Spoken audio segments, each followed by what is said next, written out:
Welcome back to Champion the Passion, a weekly pro wrestling podcast where we inspire you to champion your passions and celebrate the joy in what you love.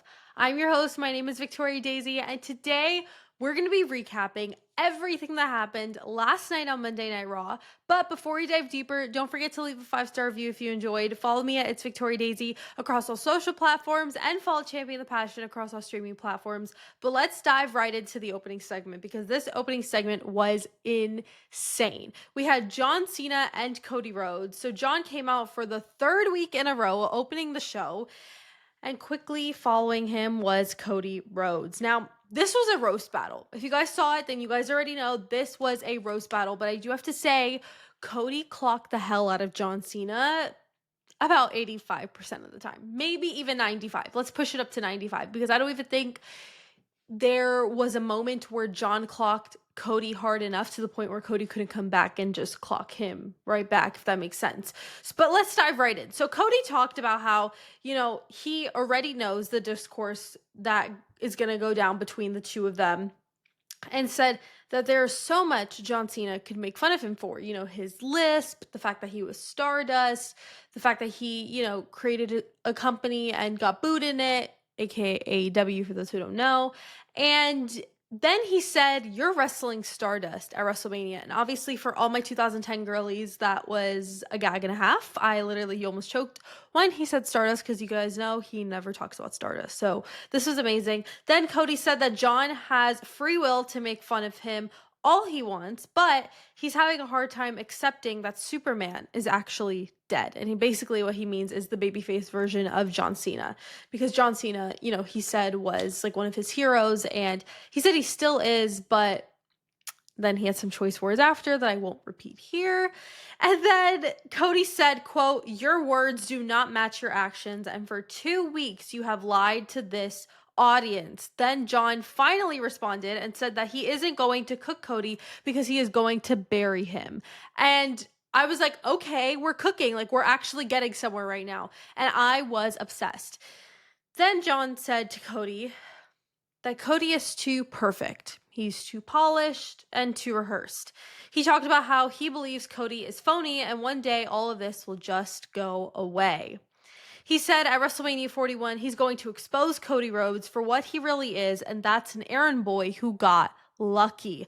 Now, John Cena absolutely came ready for battle, but in the end, I think Cody Rhodes won that war. He came firing missiles at John Cena, which was just insane. He said the only reason John's here today is because of a big man in a suit, aka Vince McMahon. And, that he's the one who's the company creation. And I was like, whoa. The entire crowd was like, holy crap, I can't believe he just dropped a Vince McMahon. What do you want to call it? No, it wasn't necessarily a name drop because he didn't say his name, but we all know what he meant. But the fact that he talked about it was insane because nobody talks about Vince anymore because we don't want to talk about Vince anymore. And so for him to call him a company creation too was also a gag and a half. And I just loved that. That was such a perfect line to drop. Then Cody said some things that I will not repeat. And also went after everything John Cena has ever done and cooked it. He went off after his Hollywood career. He talked about just everything that John Cena has done, and he found a way to just clock him, and I loved it. And honestly, this was absolute cinema. I mean, I love how this story has been unfolding, and obviously this isn't something that's going to just end at WrestleMania 41, especially if John Cena wins the world, or actually no, the Undisputed Championship. So I'm very intrigued to kind of see how that will all go down, but it's only up from here. Now let's move on into the first match of the night. We had New Day versus New Catch Republic. Now this was a pretty good match, and it was so good to see Tyler Bate and Pete Dunne back in action together again. It was so exciting when they came out. Obviously, this was, I believe, was London their hometown? I don't know if London is their hometown or not, but it was really cool to see them come back. They got a standing ovation. It was amazing. Now, I believe that the New Day truly have proved themselves and proved that they not only can, but did earn themselves a title opportunity because they won this match. And after the match, they called out the War Raiders, who are the tag team champions, I believe the world tag team champions. So The War Raiders came out, obviously, say their name and they appear, Nacho Hendry, the War Raiders. They had a stare down, New Day and War Raiders, okay?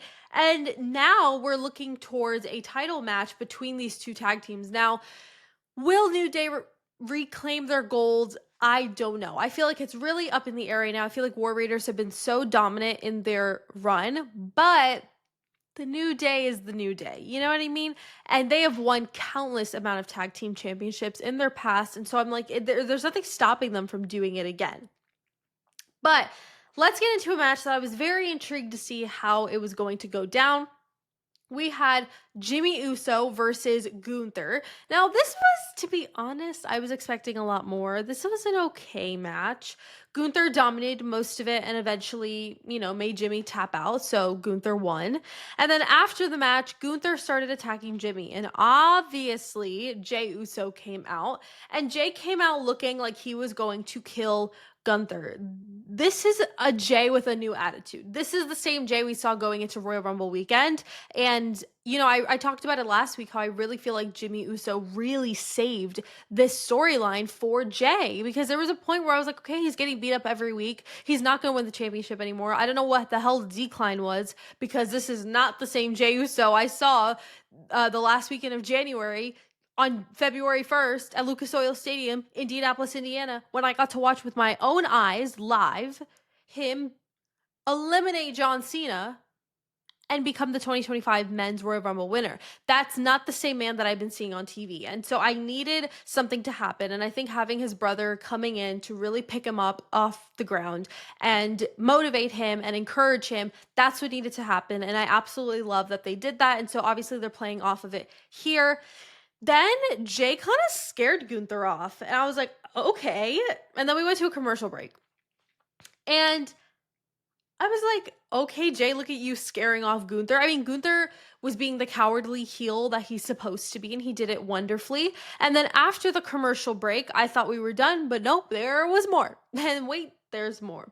And so Gunther attacked Jey from behind, and this is where it gets violent, okay? So Gunther zip tied Jey to the ropes, which I thought was interesting, so that he wouldn't be able to help Jimmy as Gunther attacked him. And so Gunther hit the crap out of Jimmy, and then he ended up hitting him with the World Heavyweight Championship, which caused him to be busted open and bleed everywhere. And this was straight out of a horror film, I swear. The amount of blood coming out of Jimmy was insane. And then Gunther, being the heel that he is, he was rubbing it all over himself, raising the title high, just being Gunther, okay? And I was like, okay, this is great. But can WrestleMania come, because I'm over this? Like, you guys know how I feel. Like, I love Gunther, but his championship reign needs to end. I'm done. But let's head into an absolutely spectacular match. We had Braun Breaker and Penta teaming up against Finn Balor and Dominic Mysterio of the Judgment Day. Now, having Penta and Braun team together was so, and I mean so, amazing. You guys know how much I love Penta. He is one of my favorites, and Braun is also up there as well. So getting to see them put on the banger that they did with Finn and Dom was amazing. And obviously credit to Finn and Dom as well, because they are just incredible. And I thought that they brought so much to this match as well. I mean, it was crazy move after crazy move. There was a 1 second that I was bored, truly. And then this is where I went downhill at the end of the match. Braun Breaker accidentally speared Penta. So Finn took that to his advantage, and the Judgment Day won, which I thought was kind of crazy. Next, we have an AJ Styles segment. Now, he came out to call out Logan Paul because he's tired of all these games, and then say his name and he appears, Nacho Hendry, Logan Paul. So Logan Paul came out, and I just have to say, Logan is such a king at being a heel. Like, he honestly owns it, and I never want to see him a babyface ever, because he just does the heel thing so well. And he basically started praising himself and saying that, everybody runs on his clock. He also said how he is now a girl dad. He's recently a new father, and he's trying to teach his daughter the art of forgiveness. So then he forgave AJ for what he did to him at Madison Square Garden a couple weeks ago. And then AJ responded and said, that he relates, he is also a girl dad. And said that Logan has talent, but it will only take him so far.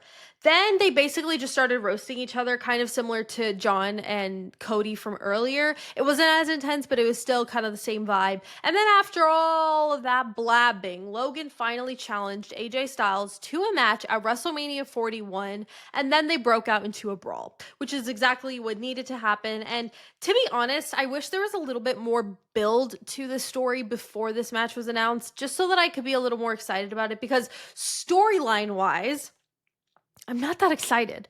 But if we're just strictly talking about the match, then I'm hyped because they're going to cook. I mean, both of these men have a high flyer type of wrestling style, I guess, and they're just so unique in the ring, and I think they're going to absolutely put on a banger. I just wish, for the storyline purposes, that this would have all gone down a little bit differently, but you know what? It's okay.